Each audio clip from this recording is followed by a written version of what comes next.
வணக்கம். என் குருநாதர் எழுத்து சித்தர் பாலகுமாரன் சார் அவர்களை மனதார வணங்கிவிட்டு உங்களுடன் பேச தொடங்குகிறேன். வாழ்வெல்லாம் பாட்டு அப்படிங்கிற அந்த பகுதியில், அந்த தலைப்பில் நான் நிறைய பாடல்களை உங்களோட பகிர்ந்துட்டுருக்கேன். சில பேர் சார் இந்த பாட்டை விட்டுட்டீங்களே அப்படின்லாம் கூட சொல்கிறீங்க. அப்படி நீங்கள்லாம் குறிப்பிட்ட ஒரு பாட்டை தான் இன்னைக்கு எடுத்துக்கலாம் அப்படின்னு நினச்சிருக்கேன். பாட்டுக்காகவே ஓடிய படம் சார், சண்டை காட்சிகளுக்காகவே ஓடிய படம், வெளிநாடுகளில் எடுத்ததற்காகவே ஓடிய படம் அப்படின்னலாம் அன்றைக்கி சொல்லுவாங்க. அதே போல் பாடலுக்காகவே ஓடிய படம்னு ஒரு லிஸ்ட்டு ஒன்று போட்டிங்கன்னு வைங்களேன், தமிழ் சினிமாவில் அது ஒரு பெரிய லிஸ்ட்டாக இருக்கும். அதில் எம்.எஸ். விஸ்வநாதனுடைய இசையில் அதுக்காகவே ஓடின படங்கள்லாம் இருக்குது அப்படின்ட்டுலாம் இருக்கும் இல்லையா. இதில் அதிக இடம் பிடித்தவர் யாருன்னு பார்த்தீங்கன்னாக்கா இளையராஜா சாராக தான் இருக்கும். பாடல்களுக்காகவே ஓடிய படம் அப்படின்னு பார்த்தா அந்த படத்துக்கு இசையமைப்பாளர் யாருன்னு பார்த்தா இளையராஜா சார். அப்படி இளையராஜா சார் அவர்கள் பாடல்களாலேயே வெற்றியடைய வைத்த ஒரு படம் அப்படிங்கிற பட்டியலில் ஸ்ரீதர் சாருடைய தென்றலே என்னை தொடு படம் ஒரு தனித்துவம் வாய்ந்த ஒரு படம்னு சொல்லுவோம். என்ன எல்லா பாட்டும் வாங்க ஒரு மனுஷன் ஹிட்டாக்கி கொடுப்பான், கொஞ்சம் யோசிச்சு பாருங்க. படத்தில் ஒரு 7 பாட்டு அப்படின்னு இளையராஜா சார்ட்ட ஸ்ரீதர் சார் சொன்னாங்க, போட்டுருவோம், நல்லா ஹிட்டாக்கி கொடுத்துட்றோம். ஏடா 7 பாட்டு ஹிட்டாக்கி கொடுத்துருவோம் அப்படின்னு பேசியிருப்பார் போல இருக்கு. எல்லா பாட்டுமும் படத்தில் ஹிட்டுங்க. ஒன்றும் இல்லை, ஒரு சிம்பிளான கதை. மோகன், ஜெயஸ்ரீ, அந்த படம் தான் ஜெயஸ்ரீக்கு அறிமுகம். தேங்காய் சீனிவாசன், அப்படி இப்படின்னு அவ்வளோதாங்க. ஒரு காதல், ஒரு ஊடலுக்கு பிறகு ஒரு காதல், அந்த காதலில் ஒரு சந்தேகம், அந்த சந்தேகத்தினால பிரிஞ்சவங்க எப்படி சேர்றாங்க, இதுதான் மேட்ரு. ஆனால் இதை ஜாலியாக கலகலப்பான ஒரு படமாக, காதலிக்க நேரமில்லை படத்தையே கொடுத்தவர் இதை கலகலப்பாக எடுக்க முடியாதா என்ன, கொடுத்துருப்பார். மற்றபடி ஒரு பெரிய ஒரு ட்விஸ்ட்டோ, ஒரு நெஞ்சில் ஓர் ஆலயம் மாதிரியோ, நெஞ்சில் ஓர் ஆலயம் மாதிரி, நெஞ்சம் மறப்பதில்லை மாதிரியான ஒரு ட்விஸ்ட்டுகள் கொண்ட படம்லாம் இது கிடையாது. ஒரு லைட் ரீடிங்னு சொல்கிற மாதிரி ஒரு லைட் மூவி தான் இந்த படம் தென்றலே என்னை தொடு. இந்த படத்தில் வாலி சார் அவர்கள் பாட்டு எழுத, ஜேசா சார் பாட, ஜானகி அம்மாவும் கூட சேர்ந்து பாட, இசைஞானி இளையராஜா சேமித்த விதம் தான் பிரமாதமாக இருக்கும். ஆரம்ப இசையே நமக்குள்ளார அப்படியே ரைட் என்ன அப்படின்னு நம்ம தோலை இப்படி பார்த்துக்கலாம். உடனே நமக்கு ரெக்க முளைச்ச மாதிரியான ஒரு உணர்வு வந்துடும். இந்த பாட்டு கேட்டு முடிக்கிற அந்த 4.5 நிமிஷங்களும் நாம் ஏதோ ஒரு ரெக்க கட்டி அப்படியே பறந்துட்டுருப்பாங்க ஒரு இசையில், ஒரு உலகத்தில். அப்படி ஒரு இடத்துல பறந்துட்டு இருக்கிற ஒரு உணர்வை தான் இளையராஜா இந்த பாட்டுக்குள்ளார கொடுக்கணும்னு நினச்சே திட்டமிட்டு கொடுத்தாரா என்னங்கிறது எனக்கு தெரியல. அப்படி ஒன்று தான் டிடிங் அந்த ஆரம்ப இசை வரும். அதற்கு பிறகு பார்த்தீங்கன்னாக்க, கண்ணனே நீ வர காத்திருந்தேன், ஜன்னலில் பார்த்திருந்தேன், டிடிங் அப்படின்னு ஒரு வயலின் ஒன்று. கண்ணனே நீ வர காத்திருந்தேன், ஜன்னலில் பார்த்திருந்தேன், கண் விழித்தாமரை பூத்திருந்தேன், என் உடல் வைத்திருந்தேன், ஒவ்வொரு ராத்திரி வேளையிலும் மன்னவன் ஞாபகமே, கற்பனை மேடையில் கண்டிருந்தேன் மன்மத நாடகமே. வாலி சாருடைய குறும்பு இதெல்லாம். கண்ணனே நீ வர காத்திருந்தேன், ஜன்னலில் பார்த்திருந்தேன், கண்விழி தாமரை கண்ணு பூத்துருச்சான், வழிமேல் விழி வைத்து கண்ணே பூத்துருச்சுன்னு அதை சொல்றாரு பாருங்க. கண் விழித்தாமரை பூத்திருந்தேன், என்னுடல் வெத்திருந்தேன், ஒவ்வொரு ராத்திரி வேளையிலும் மன்னவன் ஞாபகமே, கற்பனை மேடையில் கண்டிருந்தேன் மன்மத நாடகமே, அந்திப்பகல் கன்னிமையில் உன்னருகே, கண்மணி நீவர் அப்படின்னு ஒரு லைட்டாக ஒரு மிருதங்கம், ஒரு தபேலா, ஒரு வயலின், ஒரு கிட்டார் அப்படின்னு எல்லாமே குறைஞ்சி ஒரு ஜலதரங்கம் மாதிரி பண்ணியிருப்பார் தலைவர். அப்படி இருக்கும்போது அவர் பாடுவார், நீலம் பூத்த ஜால பார்வை மானா மீனா கேட்கிறார். ஆண் கேட்கிறார், நீலம் பூத்த ஜால பார்வை மானா மீனா, 4 கண்கள் பாடும் பாடல் நீயா நானா.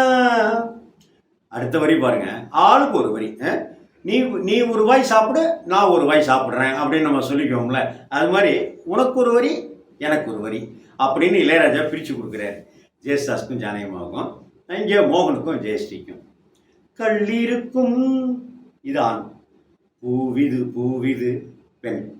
இப்போ பாருங்க, கள்ளிருக்கும் பூவிது பூவிது கையணைக்கும் நாளிது நாளிது பொன்னன்ன மேனியும் மின்னிட மின்னிட. எப்படி? கள்ளிருக்கும் பூவிது பூவிது கையணைக்கும் நாளிது நாளிது பொன்னன்ன மேனியும் மின்னிட மின்னிட மெல்லிய நூலிடை பின்னிட பின்னிட வாடையில் வாடிய வாடையில் மூடிய தேன் நான். அங்க தேன் நான். கண்மணி நீ வர காத்திருந்தேன், ஜன்னலில் பார்த்திருந்தேன். இந்த பாடலை பாடாத அன்னைக்கு தேதிக்கு காதலிச்சவங்களே இருக்க முடியாது. ஏதாவது ஒன்றுனா, 4 நாளாக உன்னை பார்த்தேன் காணும் தெரியுமா? ஆமாம், நீ என் வீட்டுக்கு பக்கம் எப்போதும் வருவ தெரியுமில்ல, நான் பார்த்துட்டே இருந்தேன். ஊர்லேருந்து எங்கள் அத்தையெல்லாம் வந்துட்டாங்க, அதனால் என்னை விடவே இல்லை, அப்படி இப்படின்னு ஏதோ ஒரு காரணம் சொல்லுவோம். நம்ம 8வது 9வது படிக்கிற சமயத்தில் இருக்கல, நான் நீ வருவேன்ட்டு நான் ஜன்னலில் உட்காந்து படிக்கிற மாதிரியே இருந்தேன். அப்படியாப்பா, சாரிப்பா அப்படின்னு அந்த இளவட்டத்தில், அந்த டீன் பருவத்தில் காதல் இதுதான் காதல்னு நினச்சிக்குவோம், அதுதான் காதல்னு மோகிச்சிக்குவோம். பேசுகிறதே செக்ஸுக்கு இணையான ஒரு சந்தோஷத்தை கொடுத்துரும். அப்படியாப்பா, காத்துட்டு இருந்தியா அப்படின்னு கேட்கும். இப்போலாம் ஒத்த வரியில் மிஸ்யூ அப்படின்னு சொல்லிடுறோம். அந்த மிஸ்யூக்கு என்ன அர்த்தங்கிறதே தெரியாமலே இருக்குது, உணர்வு புரியாமலே இருக்குது. ஆனால் இங்கே என்ன சொல்கிறாரு? கண்மணி நீ வர காத்திருந்தேன், ஜன்னலில் பார்த்திருந்தேன், கண்விழி தாமரை பூத்திருந்தேன், என் உடல் வைத்திருந்தேன், ஒவ்வொரு ராத்திரி வேளையிலும் மங்கையின் ஞாபகமே, கற்பனை மேடையில் கண்டிருந்தேன் மன்மத நாடகமே, பொன்னழகே பூவழகே என்னருகே. எப்படி வரிகள் பாருங்க வாலிஸ். சின்ன சின்ன வரிகளில் அவ்வளோ பெரிய விஷயங்களை ரொம்ப எளிமையாக புரிய வைப்பார் வாலிபக் கவிஞர் வாலி. ஆமாம், அடுத்த வரி தாங்க நிறைய பேர் பாடின வரி. இந்த பாடலை 1980களின் மத்தியில் ஒரு 15 வயசுலேருந்து ஒரு 30 வயசுக்குள்ளார இருக்கிறவங்க இந்த வரிகளை முணுமுணுக்காரம் இருக்கவே முடியாது. சத்தியமணி சொல்கிறேன். மேல் வாய்ஸில் ஜெஸ்டர். ஆசை தீர பேச வேண்டும் வரவா வரவா, 4 பேருக்கு ஓசை கேட்கும் மெதுவா மெதுவா, ஆசை தீர பேச வேண்டும் வரவா வரவா, 4 பேருக்கு ஓசை கேட்கும் மெதுவா மெதுவா. அடுத்த வரி ஆளுக்கு ஒரு வரி சொன்னேன் இல்லையா, அது மாதிரி ஜெஸ்டர்ஸ். பெண்மயங்கும் நீ தொட நீ தொட கண்மயங்கும் நான் வர நான் வர, அங்கங்கு வாலிபம் பொங்கிட பொங்கிட, அங்கங்கள் யாவிலும் தங்கிட தங்கிட. எப்படி? பெண் மயங்கும், ஆண் சொல்றாரு. எதுக்காக மயங்குதான்? நீ தொட நீ தொட. கண்மயங்கும் ஜேசர் சொல்றாரு. நான் வர நான் வர ஃபீமேல் வாய்ஸ். அங்கங்கு வாலிபம் அப்படின்னு மேல் வாய்ஸ். அங்கங்கு வாலிபம் பொங்கிட பொங்கிட, அங்கங்கள் யாவிலும் தங்கிட தங்கிட.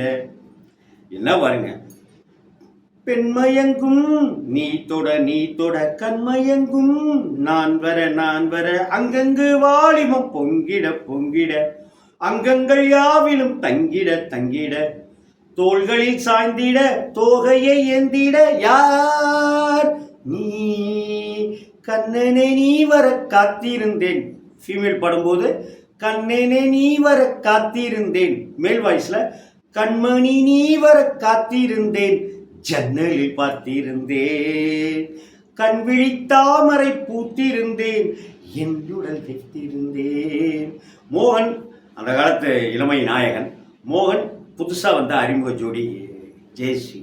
ரொம்ப பேரழகி அந்த ஜெயஸ்ரீ. அந்த இவங்க 2 பேருடைய காம்பினேஷன் அவ்வளவு பாந்தமான அழகான கப்பிள்ஸாக மாதிரி காமிச்சிது அந்த பாட்டுக்கு. இந்த பாட்டுக்கு தென்றல் வந்து என்னை தோடும் அந்த பாட்டு. இன்னொரு பாட்டில் எஸ்பிபி அரகலம்னா கவிதை பாடு குயிலே குயிலே இனி வசந்தமே டொக்க டொக்க டொக்க டொக்கன்னு ஒரு அடி அதில் ஒன்று வந்திருக்கும்.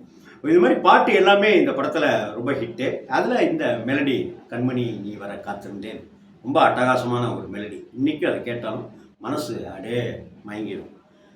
கண்ணனே நீ வர காத்திருந்தேன், ஜன்னலில் பார்த்திருந்தேன், கண் விழித்தாமரை பூத்திருந்தேன், என் உடல் வேர்த்திருந்தேன், ஒவ்வொரு ராத்திரி வேளையிலும் மன்னவன் ஞாபகமே, கற்பனை மேடையில் கண்டிருந்தேன் மன்மத நாடகமே, அந்திப்பகல் கன்னிமையில் உன்னருகே, கண்மணி நீ வர காத்திருந்தேன், தன்னனதானனா தந்ததரானனதானனா தந்தனனானனா. இளையராஜா வாழ்க வாழ்க வாழ்க. வேற என்ன சொல்றது?